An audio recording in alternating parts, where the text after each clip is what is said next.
everyone, welcome to Ashramik Vidyalay. Myself Firdose.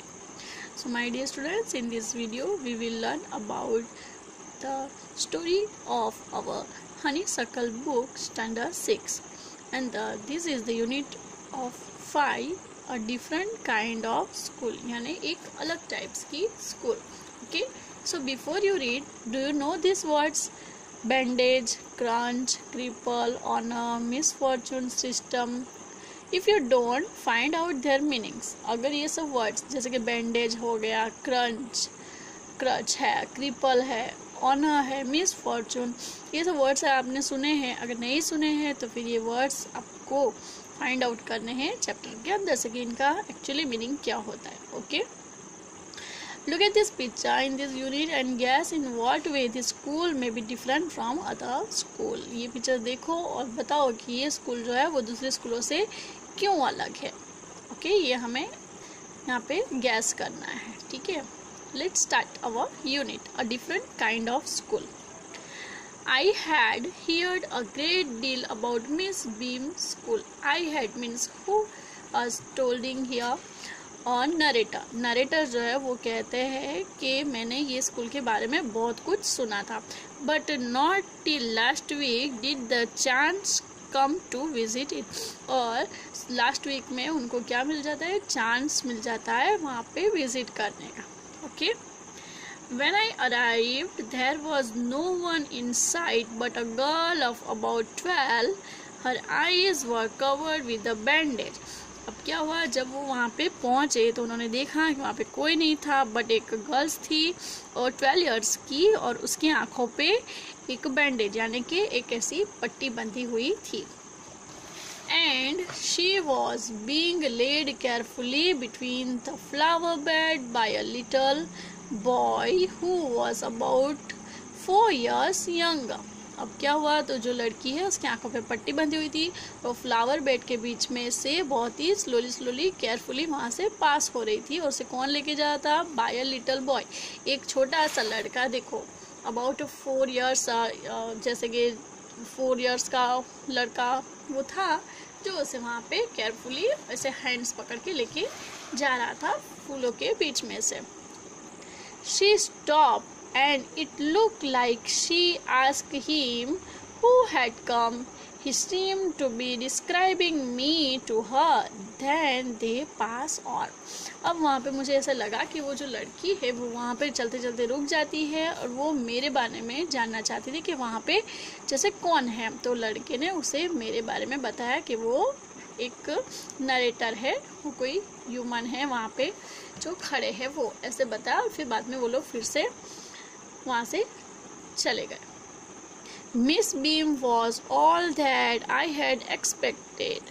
Miss beam, अब क्या होता है कि नरेटर यहाँ पे कह रहे हैं कि मिस बीम बिल्कुल वैसे ही थे जैसे मैंने उनके बारे में सोचा था. Middle age, full of authority yet kindly and understanding. Her hair was beginning to turn grey and she had the kind of plump figure that is likely to be comforting to a homesick child. अब कैसे थे, यहाँ पे पूरा description दिया हुआ है miss beam के बारे में. मिस बीम कैसे थे, तो मिडल एज थे, फुल ऑथोरिटी यानी उनके पास सब कुछ ऑथोरिटी थी, काइंड थे, अंडरस्टैंडिंग थे, उनके बाल जो है वो ग्रे होने स्टार्ट हो गए थे, उनका बॉडी जो फिगर जो है बहुत ही हेल्थी था. ऐसे वो बिल्कुल मिस बीम थे जैसे उन्होंने सोचा था कि मिस बीम कैसे होना चाहिए, तो ऐसे होना चाहिए, और रियली में वो ऐसे ही थे. I asked her some question about her teaching methods which I had heard were simple. और मैंने उन्हें एकदम सिंपल में टीचिंग मेथड, वो जो टीचिंग मेथड कैसे करवाते हैं, उनका एक्चुअली टीचिंग मेथड क्या है, उस बारे में मैंने उन्हें सिंपल क्वेश्चंस पूछे. Now what the Miss Beam replied, no more than is needed to help them to learn how to do things, simply spelling, adding, subtracting, multiplying and writing. तो miss Beam ने क्या answer दिया कि कुछ खास नहीं है ऐसे कहने में, बट सिंपल हम सब्ट्रैक्शन सिखाते हैं, मल्टीप्लाई सिखाते हैं, एडिशन सिखाते हैं, स्पेलिंग सिखाते हैं, राइटिंग सिखाते हैं बच्चों को. The rest is done by reading to them and by interesting talks during which they have to sit still and keep their hands quiet. There are practically no other lesson. और फिर उसके अलावा हम ऐसा भी कुछ सिखाते हैं कि जिसमें बच्चों को चुपचाप बैठना होता है और जो टीचर्स है वो एक्सप्लेन करते हैं, इंटरेस्टिंग बातें बताते हैं और स्किल्स के बारे में बताते हैं और बच्चों को उसमें कुछ नहीं करना होता है, सिर्फ चुपचाप बैठ के सुनना होता है. The real aim of this school is not so much to teach thought as to teach thoughtfulness, kindness to other and being responsible citizen. और फिर यहाँ पे क्या बोले उन्होंने, मिस बीम ऑल्सो टॉक कि हम कुछ ऐसा सिखाते हैं जिससे बच्चे काइंड हो, दूसरों का रिस्पेक्ट करे, सिटीजन्स है, बड़े लोग हैं उनका खुद एक अच्छे रिस्पॉन्सिबल सिटीज़न, एक अच्छे नागरिक बने. सिटीज़न रिस्पॉन्सिबल, देश के लिए एक अच्छे नागरिक बने, दूसरों का मान करे, काइंड बने, ऐसा एक अलग से चीज़ हम उन्हें सिखाते हैं. Look out of the window a minute will you. फिर उन्होंने क्या कहा कि आप जो विंडो है उसमें से थोड़ी देर बाहर देखो, जो विंडो है उससे बाहर देखो. I went to the window. अब वहाँ पे आई वेंट यानी नरेटर क्या करते हैं, विंडो के पास जाते हैं. Which overlook a large garden and a play ground at the back. What do you see Miss Beam asked. उन्होंने मिस बीम ने उन्हें पूछा नरेटर को कि विंडो के बाहर देखो. उन्होंने देखा तो उन्होंने क्या देखा, व्हाट डू यू सी, क्या आपने क्या देखा जब अपने विंडो के बाहर जब आपने देखा. I see means narrator says I see some very beautiful ground. मैंने एक बहुत ही beautiful grounds देखे. I said and a lot of jolly children. और बहुत ही खुश मिजाज, खुश बच्चे हुए मैंने देखे. It pains me to see that they are not all so healthy and active looking. और मैंने कुछ बच्चे ऐसे भी देखे जो बहुत ही, वो मुझे दर्द देने वाले बच्चे थे, जैसे कि वो बहुत ही हेल्थी नहीं हैं और बहुत ही ज़्यादा एक्टिव लुकिंग के नहीं है. When I come in I show one poor little girl being led about. और जब मैं यहाँ पे आया था तब भी मैंने देखा था कि एक गर्ल जो है वो भी ऐसे ही लेड अबाउट थी. She had some trouble with her eyes. उसकी आइज में कुछ प्रॉब्लम्स था.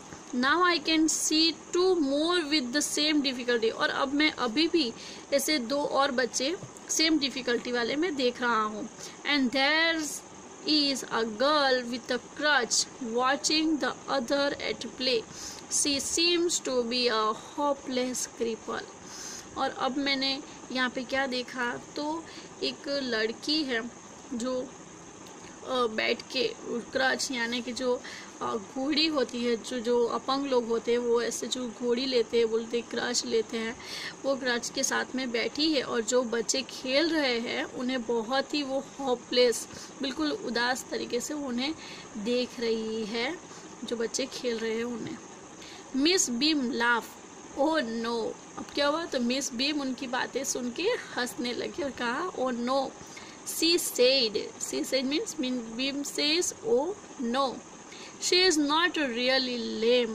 वो really में lame नहीं है. This is only her lame day. वो lame नहीं है, वो कोई अपंग नहीं है, वो सिर्फ उनका एक lame day है. आपने सुना है कभी ऐसे लेम डे के बारे में? यहाँ पे बच्चों का लैम डे होता है स्कूल में.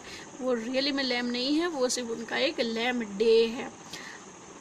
The others are not blind either. It is only their blind day. और दूसरे बच्चे जो है वो भी ब्लाइंड नहीं है, बट उनका सिर्फ ये एक ब्लाइंड डे है. Okay, that is the actually happening.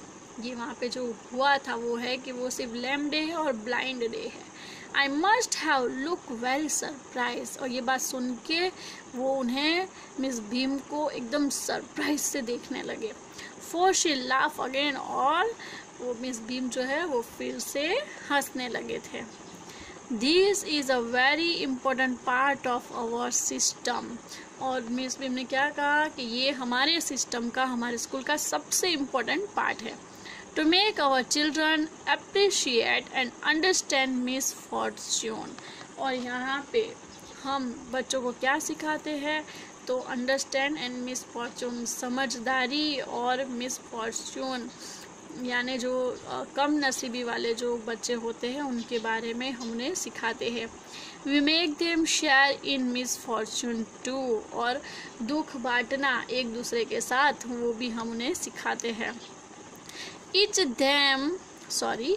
Each term every child has one blind day। सब टर्म में एक बच्चों का ब्लाइंड डे होता है, वन लैम डे होता है, वन डीफ डे होता है, one injured day and one dumb day. ये सब डे है उनके, blind day, deaf day, deaf day, dumb day, injured day, lame day, ये सब उनके डे होते हैं।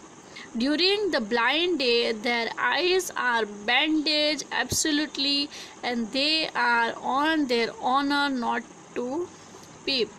और यहाँ पे जो ब्लाइंड डे होता है, ब्लाइंड डे जब होता है तब बच्चों की आंखों पे एक पट्टी बांध दी जाती है और उनको कहा जाता है कि आप खुद इसके रिस्पॉन्सिबल हो, आपको खुद अपना ध्यान रखना है और उसमें से झांकना बिल्कुल भी नहीं है, अपने आप से बिल्कुल भी झांकना नहीं है, इसे ऑनरली रहना है। The bandage is put on overnight so they wake blind। और बैंडेज जो है उन्हें पहले से ही रात को बांध दी जाती है, जैसे सुबह में उठे तो उनकी बैंडेज बंधी हुई ही रहती है, वो टोटली ब्लाइंड टाइप्स दिखने लगते हैं, वो महसूस करते हैं। This means that they need help with everything. इसका मतलब ये होता है कि उन्हें हर चीज़ के लिए किसी और के सहारे की ज़रूरत पड़ती है। Other children are given the duty of helping them and leading them about. और दूसरे जो बच्चे हैं उनको ये काम सौंपा जाता है, उन पर ये जिम्मेदारी दी जाती है कि जो बच्चे का ब्लाइंड डे है उसकी हर चीज़ में हेल्प करनी वो दूसरे बच्चों का काम रहता है। They all learn so much this way, both the blind and the helper.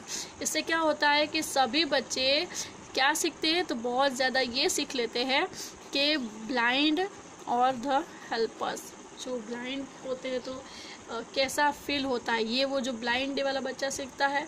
और हेल्पर्स यानी अगर कोई ब्लाइंड है तो उसकी हेल्प कैसे कैसे की जाती है, कैसे उसको हेल्प करनी है, वो सब दूसरे बच्चे जो हेल्पर्स होते हैं वो भी सीखते हैं, यानी दोनों बच्चे इसमें बहुत कुछ सीख जाते हैं। Okay,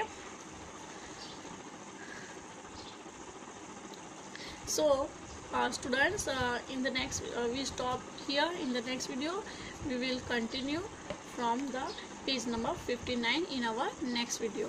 Okay, so read this lesson properly. This is so interesting lesson and this so much we know about in this lesson, so learn properly and we will continue in the next video. So bye bye, take care, thank you.